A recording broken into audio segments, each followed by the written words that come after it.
Okay guys, going to do another homebrew review here. Bear with me, I've got so many homebrews to review. That's pretty much all I've got going on for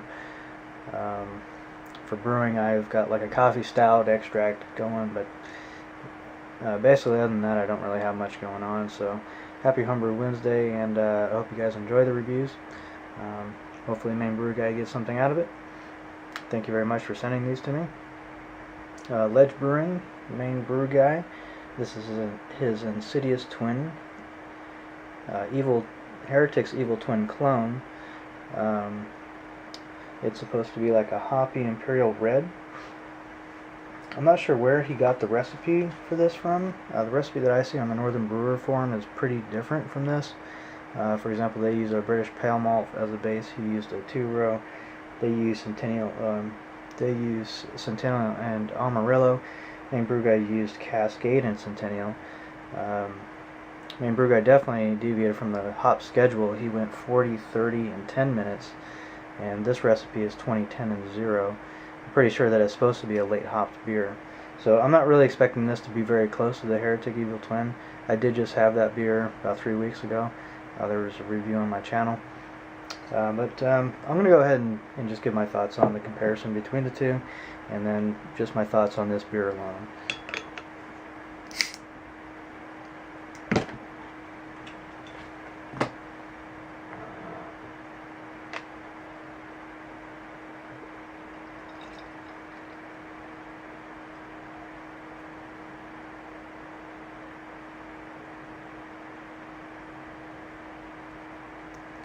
A lot of sediment. Sediment happened to form on the neck of the beer bottle, which is actually a good thing. I kind of like it when that happens because it's not in the bottom of the bottle and it just kind of dries there. So that's cool. Let's see the pour on this. About a finger head. Very hazy, like a thick haze in this beer.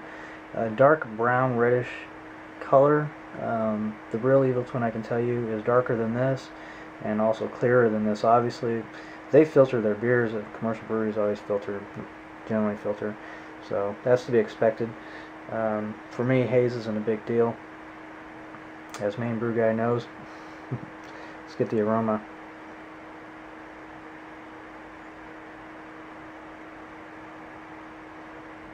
It's got a nice hop aroma to it, kind of a sweet orangey aroma. Maybe some mango, citrus aroma. Definitely a different aroma than the commercial version. The commercial version had a very piney aroma. I would guess they use Simcoe in the commercial version, because it doesn't have that tropical aroma that this one does. This has got a really lemony, orangey aroma. Smells really nice.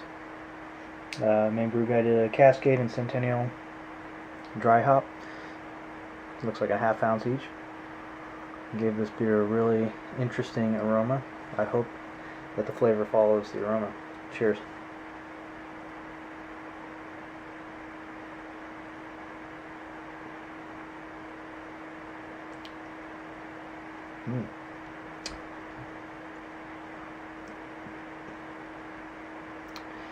Alright, so it's definitely not the same as the Heretic, the commercial version. Let me describe the beer first, though.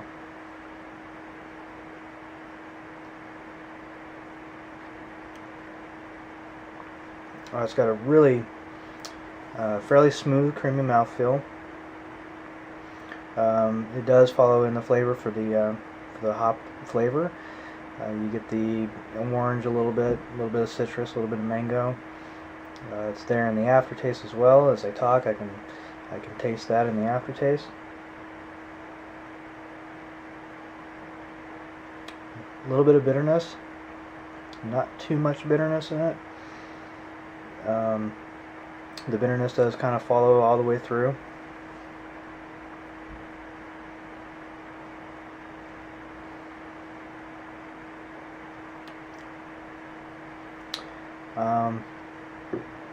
I will say that I did kind of prefer the commercial version's hop schedule, I think.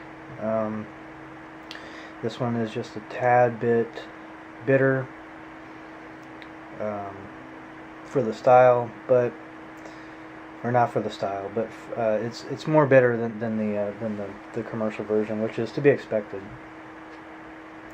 The commercial version, the thing that was cool about it is that you could taste the malt versus the hops separately, but they weren't fighting each other like sometimes two opposing flavors will be too opposing and won't just blend together well. In the commercial version, it goes really well. Now in this one, it's a bit more of a traditional IPA bitterness.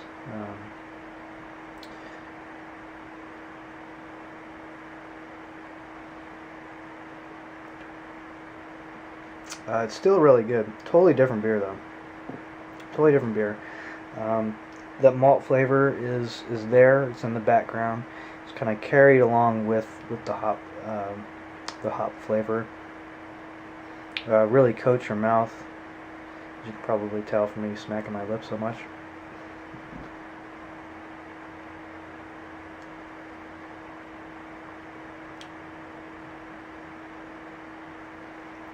Yeah, there might be a little bit too much sweetness for my palate in this beer. If I were to make a change to it, I would substitute out one of either the Cascade or the Centennial and put maybe a Simcoe in there. Something that's got a little more oomph to it. I think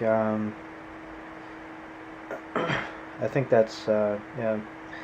I mean, that's just one suggestion I guess I could make, and again, that's just a preference thing. I don't know if the beer is too sweet for you, Mainebrewguy. It's definitely not as sweet as the late hop Amarillo beer. So it's still balanced as far as bitterness and sweetness, but the hop character in this is very fruity, very orange, very citrusy, and then the malt is a little bit sweet. So between the two of them, it becomes maybe slightly too sweet. Maybe I think an interesting twist would be to throw some Simcoe in there, see what it does.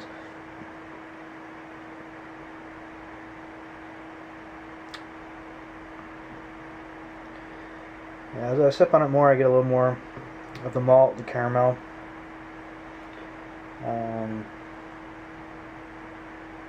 A little bit of toastiness. That's all in the background. It's really all about the hop flavor in this beer, which is nice. It's not as bitter as the 60-minute edition. The 40-minute was an interesting kind of compromise between, I guess, the 60 and all late hops. Also, you might want to maybe move the 30 up to 20 and 10, or do it like 20-10 or something like that. Definitely an interesting beer, very drinkable, very enjoyable, very unique on the bitterness. Thanks for sending this to me, Mainebrewguy. Hopefully this feedback is helpful to you in some way. Just describing it from my palate's point of view. Very well crafted beer. Nice tight bubbles in the head, like that. Very creamy mouthfeel, like that a lot. And the hop flavor is definitely nice too. So cheers and happy Homebrew Wednesday.